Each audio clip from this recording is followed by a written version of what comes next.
thank you so much for being with us on the cafe. For some parents, mealtimes can be really stressful, with children struggling to try new foods, refusing to eat anything they are unsure of. But we have help on hand as nutritional therapist and author of Creating Confident Eaters. Judith Yeasley joins us now from Wellington. Good morning, Judith. Good morning, Mel. It's so nice to be on. Well, it's lovely to have you in, well, not in the studio, but on the Zoom with us, because I think we all know a fussy eater, but what sort of cases do you deal with and how extreme can they be?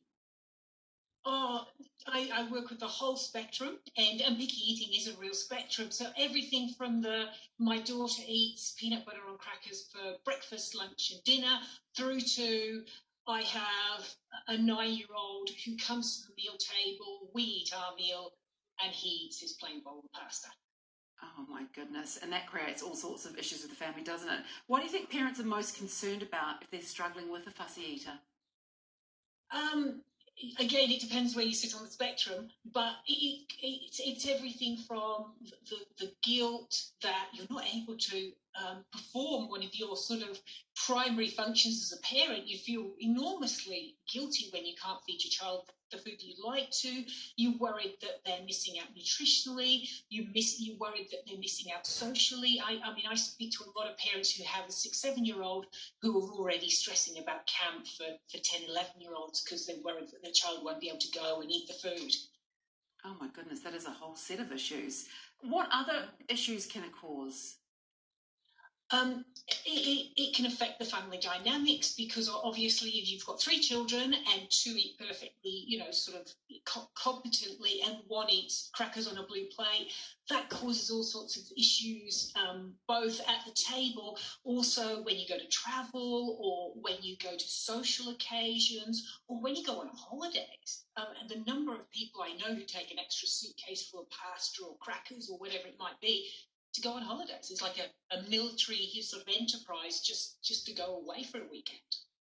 And I guess also there's that issue with between the siblings. Say you've got 3 children, 2 of them eat relatively normally and the 1 is fussy. The attention will automatically go to the fussy eater, won't they, during meal times, and that can cause all sorts of conflicts. Well, and it's not positive on so many levels. Obviously, it's not great when someone's getting attention, even if it's negative attention, but also it inadvertently puts that child into the spotlight, which puts pressure on them around eating, which, can be a self-replicating sort of negative spiral down as well. But for the other children, they're eating the stew and the child that's struggling to eat is eating the nuggets. Again, that's a difficult situation. It doesn't seem fair to them, does it? So what have you found actually creates a fussy eater, and how common actually is it? That's 2 totally different questions. Let's start with how common is it? Picky eating experts around the world say that between 5 to 10% of all children have an eating issue that's so extreme that they won't grow out of it without intervention. That's a lot of children. The number of children who go through a fussy eating phase, that's anywhere up to 50% of children. So again, we're talking enormous numbers of children that have an issue around food. Go ahead.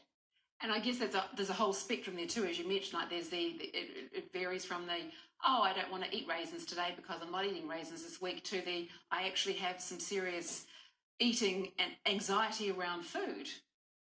Absolutely, and that I have a little bit of anxiety around food often over time gets bigger and bigger and bigger. So what starts with and you asked, why are children fussy? And really, there's just a whole range of things that might contribute to that. If you have a child on the spectrum, 80% of children on the spectrum are likely to have issues around eating. It goes hand in hand. If you have a child who has anxiety, that goes hand in hand. Sensory issues, ADHD.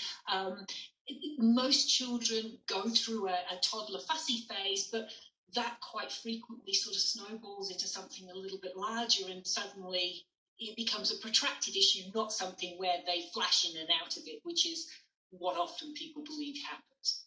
And I guess, I remember when I was young, it was very much you stay at the table until you've finished your dinner and you'll eat everything on your plate. That's obviously not always the best way to go nowadays, is it? Well, and I guess it was different. In my generation, then the parents put the meal on the table and there really weren't any alternatives, so you did eat or starve. But I've spoken to so many parents who are my age who have traumatic sort of memories from those times of being forced to eat the peas for breakfast. And does that give us a love of food? Well, no, it doesn't really. So, I always question whether that's a great strategy. Also, the way I parent now and the way my parents parented me is totally different. My parents said jump, and I said, how high? Now I say to my children, jump, and they say, can you justify why I need to? Broad beans, that's my one. I always remember my dad making me stay until I'd eaten the broad beans. Haven't eaten them to this day. So where do you need to start then to get your child to try different foods?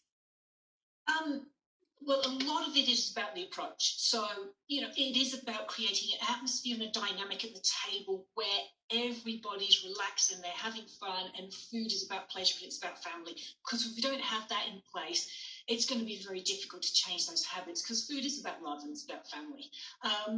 It's about the language we use around food, which is why I really don't actually like picky and fussy eating, because it's almost a blaming word. You're a picky eater. And then it's about that consistency.